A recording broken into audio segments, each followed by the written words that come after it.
रात के 9:30 बज चुके थे। आसमान में काले बादल गरज रहे थे। बिजली की चमक के साथ आसमान जैसे फटने को था। गांव की कच्ची गलियों में कीचड़ भर गया था और दूर एक झोपड़ी में पानी टपकने की टप टप आवाज़ सुनाई दे रही थी। उसी झोपड़ी में एक बुजुर्ग जोड़ा बैठा था, रघु और कमला। दोनों की उम्र 60 के पार थी। चेहरे पर झुर्रियाँ, आंखों में उम्मीद की आखिरी चमक बाकी थी।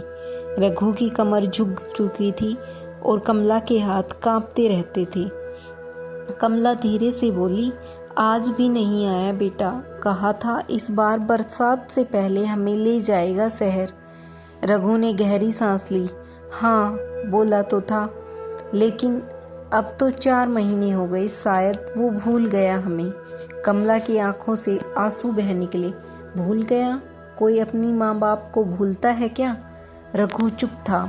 उसने बाहर देखा, चारों तरफ पानी ही पानी। झोपड़ी की छत से बूंदें टपक रही थी। बर्तन रखकर वो पानी रोकने की कोशिश कर रहा था। थोड़ी देर बाद हवा तेज हो गई। झोपड़ी हिलने लगी। मिट्टी की दीवारें भीगकर ढहने लगी। कमला डरते हुए बोली, रघु, ये छत तो अब नहीं टिकेगी। रघु बोला, हिम्मत रख कमला, जब तक जान है घर बनाए रखेंगे। वो पुराने बोरे और लकड़ी के टुकड़े उठाकर छत संभालने लगा, लेकिन बारिश इतनी जोर से हो रही थी कि सब भीग गया। कमला को ठंड लगने लगी। उसका शरीर कांप रहा था। वो बोली, काश बेटा हमें साथ ले गया होता। उसी समय शहर में रघु का बेटा मोहन अपने परिवार के साथ टीवी देख रहा था। एसी चल रहा था और गर्म चाय के साथ उसकी पत्नी हंसते हुए बोली, आपके माँ बाप तो बहुत जिद्दी हैं, बार बार फ़ोन करने पर भी नहीं आते। शहर की लाइफ उनके बस की नहीं। मोहन मुस्कुराया। हाँ, वो लोग गांव से निकल ही नहीं सकते। उसे याद भी नहीं था उसके माँ बाप अब तक पानी में घिरे हुए हैं। वापस गांव में रात और गहरी हो गई। कमला के होठ नीले पड़ गए। उसने कांपते हाथों से रघु का हाथ थाम लिया। रघु, अगर मैं चली जाऊं तो तू अकेला कैसे रहेगा? रघु की आंखें भर आई।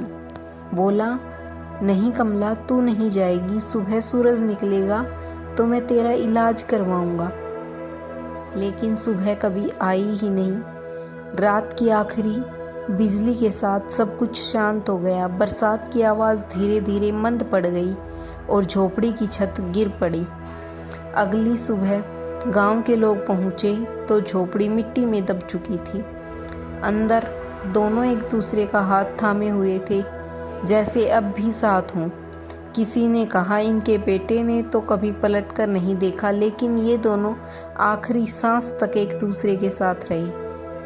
जब मोहन गांव पहुंचा तब तक बहुत देर हो चुकी थी। वो टूटी झोपड़ी देखता रहा और बगल में पड़ा एक बर्तन जिसमें अब भी कुछ बूंदें बारिश की जमा थी। वो बैठकर रो पड़ा।